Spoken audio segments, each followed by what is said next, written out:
I told y'all. I told y'all. I told y'all. I told you guys approximately a year ago.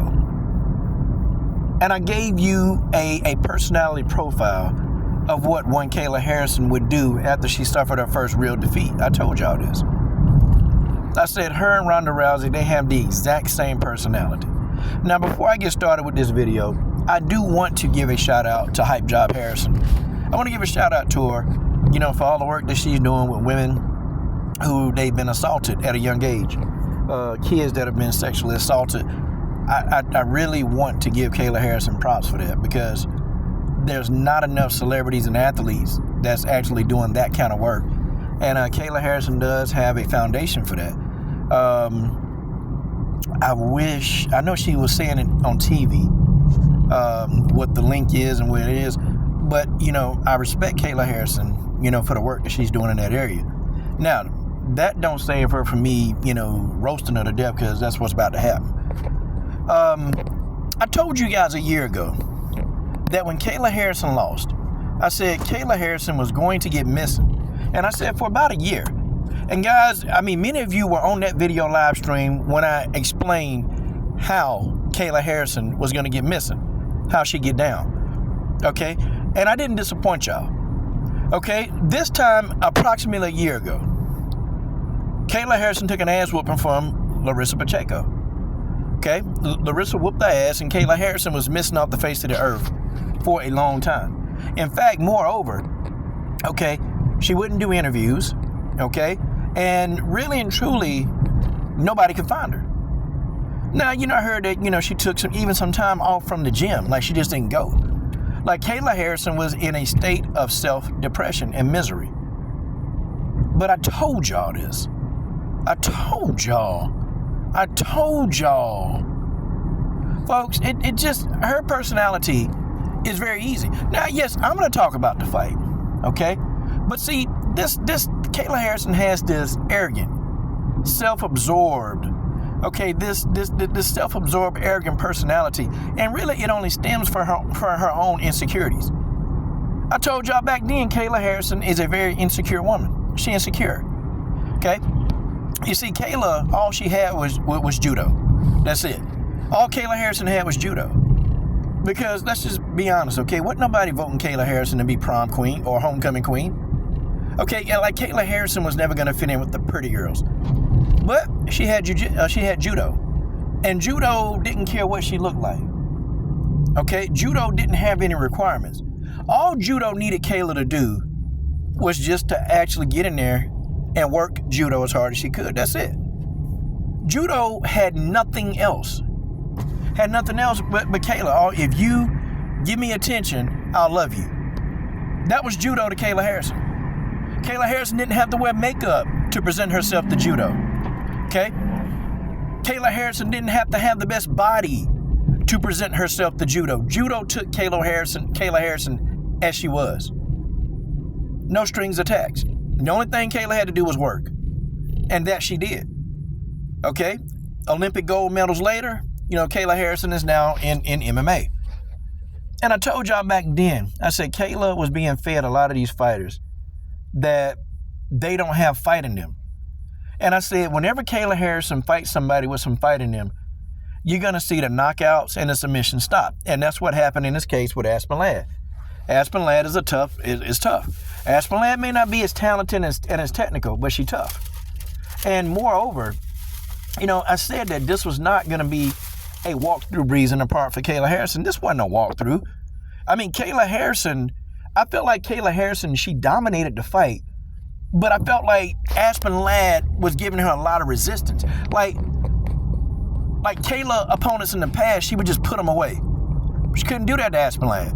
These tough as opponents that's coming into the PFL that she's facing, these opponents, they're not just going to go away into the night. Okay, they're not just going to lay there and collect the paycheck. Aspen Ladd's a fighter. Okay, Aspen Ladd been fighting her whole life. She's a fighter.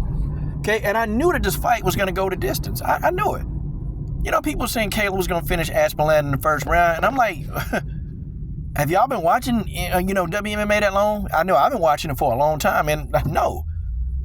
I mean, Aspen Ladd has intangibles. She's not like the best fighter out there, but Aspen Ladd is very tough, and Aspen Ladd got good submission defense, and we saw that on display.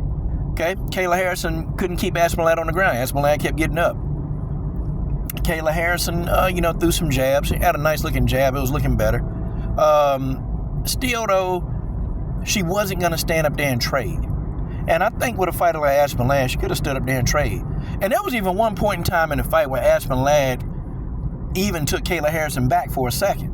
See, what I'm saying is, these kind of fighters, they're starting to come into the PFL more and more. They're starting to come into the PFL. And I'm going to tell you, Kayla Harrison do a lot of talking. She back. She back to her old ways, running her mouth. She back. And you would have thought that Larissa Pacheco humbled her. You would have thought that she'd become more humble, but nah, she just as dumb as ever. As arrogant as ever. And I still think she's a hype job. I think she's a hype job. Like, I think if Kayla have all her fights be fights that resist, we can see what she really made out of. Now, I'm just saying, I will give her credit for Aspen Ladd, okay? I'll scratch that. And I'll give her credit for Aspen Ladd. I'll give her credit for beating Larissa Pacheco twice. Okay, I'll give her credit for that. But you notice now, when the level of competition changes, the outcome changes. There's only so much that Kayla Harrison can do. When the level of competition changes, the outcome changes. It's not an easy victory. Kayla Harrison got to put in work to get these victories. Kayla, to me, they're saying that Kayla looks much improved. I saw a jab or two. That didn't look too bad. But to me, it just looked like the same Kayla Harrison that just will charge straight ahead. That'll try to grab you, take you to the ground, and try to just ground and pound you to death or try to submit you. That's what I saw. And you got fighters, a few of them in the PFL, that they pretty much know how to avoid that. They know how to avoid it. Aspen Ladd was comfortable on the ground. She's very comfortable. Marina Mahatnikina was comfortable on the ground with Kayla Harrison. And I'm going to tell you, these people, they're going to figure Kayla out. Okay, it's just a matter of time. They're going to figure her out. And when they figure out Kayla, when they figure out really how to fight Kayla, they're going to start beating Kayla. To me, Kayla just fought so many insignificant opponents early in her career that now that she's fighting opponents that can offer resistance, she's having a tougher time with them. See, that strength and size now is starting to lay down to skills. And that's what this is. Kayla is starting to face opponents with more skill sets, with deeper skill sets than the Courtney Kings of the world. Okay, then Jenna Fabians of the world. See, she's starting to face different opponents who's got a better skill set. And she called out Chris Cyborg. And I find that laughable because she still got Larissa Pacheco problems right now. But I find that laughable. Okay? Like, Chris Cyborg don't think she a bad bee. She is. She don't think she a bad bee. She is. And Chris Cyborg, even at age 38, is dangerous. And I think even now that Chris Cyborg is a much complete fighter now, I think Chris Cyborg at 38 is more dangerous right now. And I think Chris is the most dangerous fighter, active fighter still fighting. Hands down, I think Chris Cyborg is the most dangerous fighter still fighting. And I think this version of Chris Cyborg is extremely dangerous. Because now you got this version of Chris Cyborg that's setting her opponents up. Setting them up with jabs and then clocking them with that overhand right. Okay, or, wrestling. This version of Chris Cyborg, the old version of Chris Cyborg knew how to wrestle, had great jiu-jitsu. Okay, but, Chris just opted to beat the hell out of you. Like, that's what she wanted to do. She opted to beat the living hell out of a person. So, it's just what it is. Chris Cyborg opted to do that. But this version of Chris Cyborg is going down to the mat with you. She's going to wrestle with you. She's going to use her jiu-jitsu. This version of Chris Cyborg is going to do that. She's going to do that. And that makes this version of Chris Cyborg extremely dangerous. And guys, I'm just putting it out there right now. Chris Cyborg is going to beat the hell out of Kayla Harrison. Going to beat her down, and she's going to knock Kayla Harrison smooth out. Kayla Harrison she's gonna try to take Chris down. She's gonna try to charge and run, and it's not gonna work. It's not gonna work. All that wrestling and grappling that Kayla gonna try to do, it's not gonna work. Chris Cyborg is gonna shake that stuff off. She's gonna shake it right off, and she's gonna keep coming ahead, and she's gonna exert her will on Kayla Harrison, and Kayla Harrison is gonna get knocked out by that right hand. That's what's gonna happen. Kayla got this coming to her. See, the Pacheco loss, it was supposed to be a humbling experience.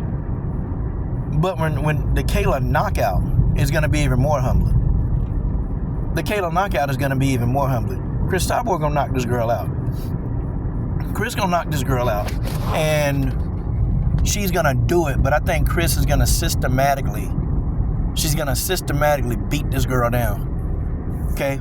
Because for 4 years, this girl been talking about how she going to slay Chris Cyborg. What she gonna do to Cyborg when she get her hands on Cyborg. This girl been talking this nonsense for 4 years. 4 years and counting. And she's still talking this nonsense now. So I just gotta say, when Chris Cyborg put a hand on this, that's it. It's over. Kayla Harrison will taste defeat again.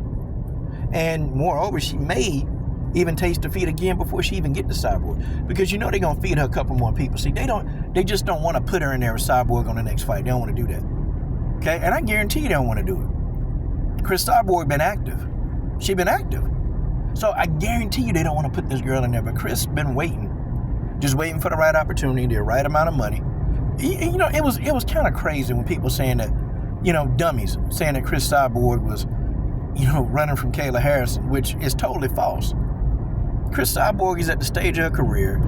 She's going to fight a little bit longer, but at this stage of your career, you have to think about the finances, and you got to see if the fight makes sense in money-wise. That's what it is. And it appears that this is going to be a good fight. Can't wait. But congrats to Hype Job Harrison for her win. Yeah, whatever.